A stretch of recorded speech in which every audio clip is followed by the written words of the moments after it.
Narinig nyo na ba kung paano mag-roar ang lion at ang tiger?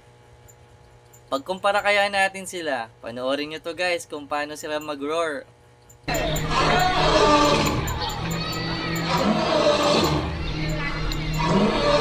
Ganun pala yun.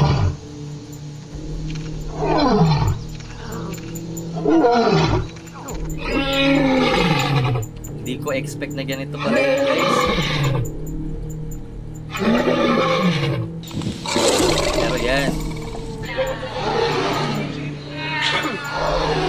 May tiger. Nakakatakot.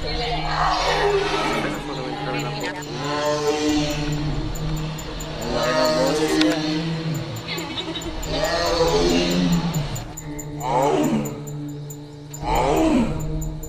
Mas malaki yung boses ng tiger, no?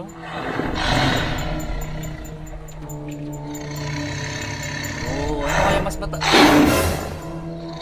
Sa tingin nyo, ano mas nakakatakot? Yung tiger o yung lion?